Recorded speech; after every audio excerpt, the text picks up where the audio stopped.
off the plane, I'll never forget, man. I didn't know a single person, never been there before, didn't speak a lick of Chinese at the time. I remember getting off the plane, going to a taxi, buying a SIM card and a map, closing my eyes, picking a random place in the map, and having the driver take me there. I'm Murdy Shango, and I'm an innovator.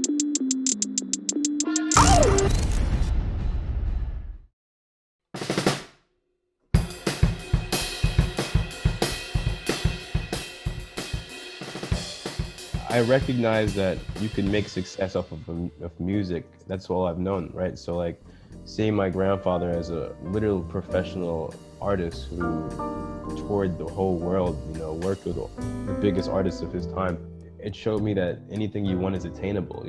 Some people are deterred from their dreams because it seems so far away. It doesn't seem realistic. It's like if somebody tells you could win the lottery, right? It's hard to believe it, even though you know you can, but it's easy to believe it if you know your next door neighbor won. You know what I mean? And so having a grandfather who was a successful artist, musician, it taught me at a young age that I can do this too if I want it. No, because, my grandfather, he was so good at it that I think I was a bit intimidated to try. He was just absolutely amazing. So I stuck with what I was good at.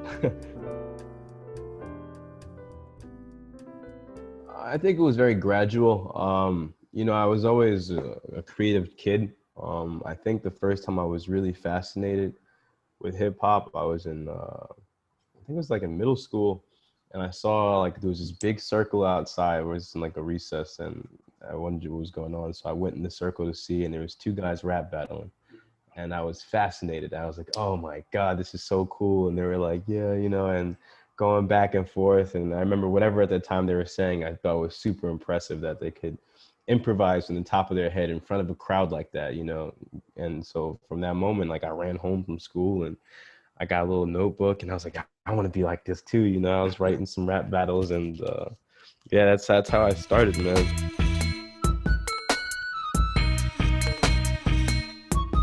Big Jay-Z fan, big Eminem fan, big Lil Wayne fan. At that time when I was growing up, those were the artists that I listened to the most, like Wayne, Jay-Z, 50 Cent, Eminem, of course. Trying to think who else. I was a big Lupe Fiasco fan at the time. Cassidy was really also another influence of mine because especially the battle rapping, who else? Styles P, Jadakiss, The Lox, Cameron, the whole New York thing was my vibe at the time. Okay, well, there's two ways that I did it, and both of them were extremely necessary. Way one is that if you're not making your money off of shows and streams, the best thing to do is provide a service. So I got into ghostwriting. I started writing songs for other artists. So I have this friend, Melvin. I always tell this story, and I think Melvin's so dope. So I love to bring him up because he was actually a big part of the inspiration. And Melvin was a very successful entrepreneur at like 21 years old. And I had met him and he was like a mentor of mine. And he came to one of my studio sessions one time and he was like, yo, man, you're really good, but you're not making any money off this yet. You need to find a way to, sell something that you're good at, maybe sell some acapellas to DJs, maybe do some songwriting, blah, blah, blah. So he told me about this website called Fiverr, which everybody knows about now. But at the time, it wasn't that popular. And I was in college and I didn't care, I was super broke at the time. I got on Fiverr. I was like, you know what, man, fuck it. I'll just do it for fun, extra few dollars here and there. So at the time, I was literally writing songs for like $5. Hi, I'm Murdy Shango. I'm gonna teach you to rap.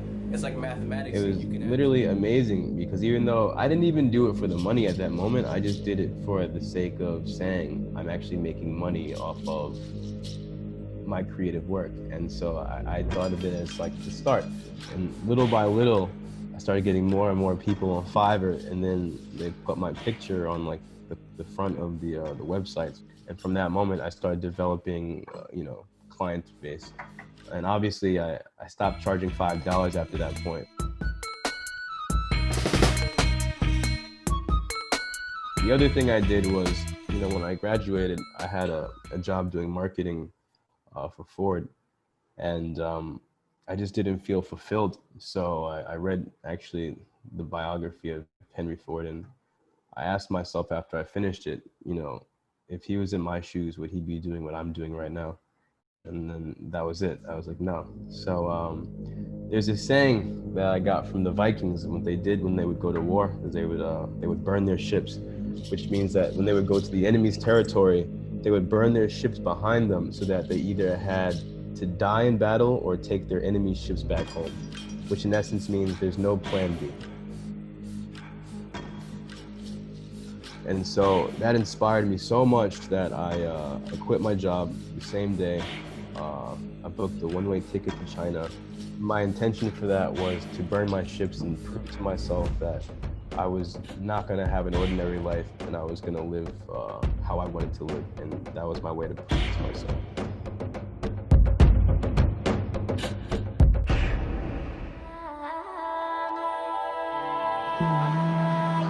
I got off the plane, I'll never forget, man. I didn't know a single person, never been there before, didn't speak a lick of Chinese at the time. I remember getting off the plane, going to a taxi, buying a SIM card and a map, closing my eyes, picking a random place in the map, and having the driver take me there. Walking up and down the streets of Shanghai, I was in Changning, trying to find a hostel. No hostel would take me. And finally I found one bar, and the first bar I went into, I met this guy, Cyril, and this guy, Vaughn, and they worked with a lot of music people there. Cyril was part of this thing called Hip Hop Hijack. He was one of the first people to really bring hip hop into China, and Vaughn is just an amazing guy. These are the first people I met, and I showed them my music. They liked it. We kind of connected, and that was like my first step into kind of getting my footing right. Shanghai! Bang! Yeah! Shanghai! Shanghai! Shanghai! Yeah! From there, I started doing shows locally, and the shows got bigger and bigger and bigger, and it just gradually got better and better for me. And more opportunities presented themselves. I performed at this place called MIDI Festival in Shanghai with my friend Al Rocco. And right after that, I got a phone call from this label in Denmark. I was signed immediately after that show, and I flew to Denmark immediately after the show. Yeah. No signs. Yeah. No signs. Shagginator. Even if you bet, I tell you act a lie. See so much bullshit, nigga. I could barely act surprised. Had the plan fucked up. I came back to strategize. He's a visionary. He does engineering, he does mixing, he does beats. He reached out and he played some of his beats for me, and I was like, oh my God, these are super dope beats. And I think we just had a good vibe and a mutual understanding. Like Udav is completely a go-getter, and he's a burn the ships type of guy. So I just felt that, and we connected on that level, and he was like, let's just link up and do this in person. It was a collaboration between the both of us, but I think the inspiration was the song is like, try us, right? It's like, oh, you don't think we're gonna do it? Try us, and even based on how the thing happened, right? Like, most people don't say, oh yeah, we'll come, we'll link together and on the other side of the world and we'll make it happen. And, Udav and our response would be, try us. And so here we went all the way to India to prove, that you try us and we're gonna get it done. We're go-getters, we make things happen, we're accomplishers. And I think that's the whole energy behind this song. It's a vibe, I've been in my mind. Still good with the rock, put the business on the side. I just put out fires. I came in to win, I ain't in here wasting time. Life is great, was told you should live it while you're alive. And so many people don't, this you ask them, they deny. I've been out here getting money to the point I'm sick deprived. But we sleeping when we there, homie, I'ma be alright, let it be. Grinding on my job, yeah, I'm touring overseas. Just making all these bands, so they bounce it back on me. Call me sleepwalker, cause I'm living on my dreams. The flows, the energy, the videos itself, really, really dope, really professional, really high quality, really creative. It's really cool, man. I can't wait to go back to India. It's actually one of my favorite places, man. The culture is so rich. The food is amazing. I love Malai chicken. I must have had like 150 butter chicken rolls while I was there because I was obsessed.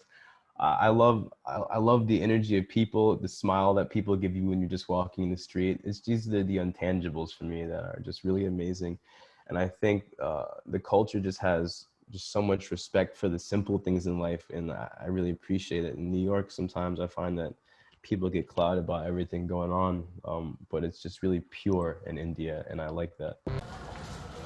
Here's the team, bro. Mr. Birdie Shango. Don't introduce him anymore. Mr. Quasi. Super dope collab, man.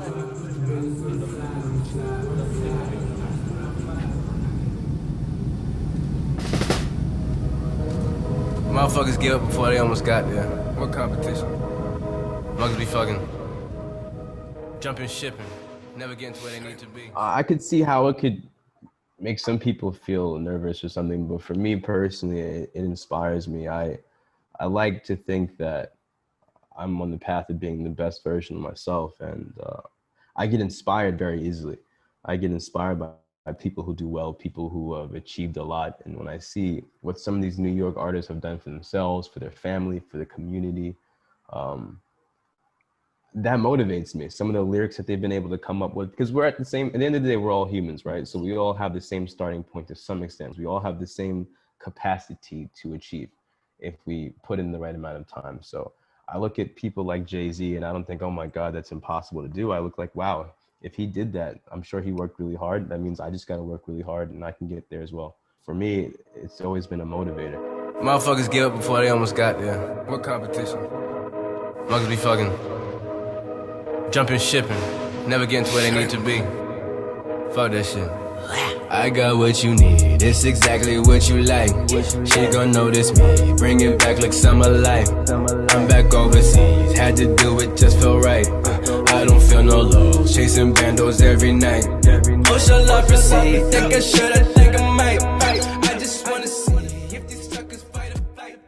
I got what you. Oh man, there was many times I had that feeling, and even when I didn't have that feeling, I had family members, friends, random people telling me that I should have that feeling. And I can't tell you how many times people were saying, oh yeah, that's cool, when are you gonna get a real job? When are you gonna try something else? You know, are you making money? Are you gonna whatever, blah blah blah, use your college degree, all that shit. So I mean, and I understand it. You know, I realized that in their own way, I don't think they were trying to make me feel like I wasn't good enough, but they were just projecting their own fears of their own lack of success. I think that's what happens. Like, you know, if I don't win the lottery, I'm going to tell you, you can't win the lottery because it didn't happen for me. It probably can't happen for you. I mean, and people don't think into the psychology of what they're saying. So it's very face value. So I don't feel offended by any of that, but I did hear that all the time.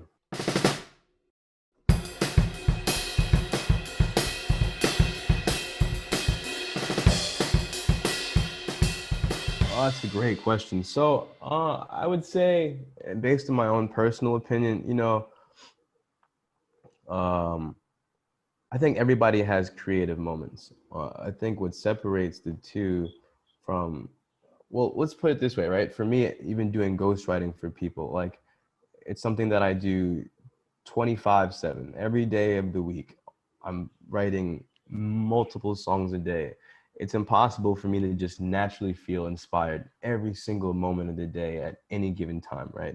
So how do I do that? I read books on how to stay inspired. You know, I travel frequently, and you know, some people feel guilty about traveling and going on vacation. I look at it as an investment in being inspired, right? So like if I feel like I need to go to Tibet to get inspired to make a project for myself or someone else, I'm going to do that. The more things that you have for your eyes and your brain to take in, the more stimulation you have, the more chances you have to be inspired and creative, at least for me. And so because I know that, that's how I continue to keep myself at that level. Try, hey.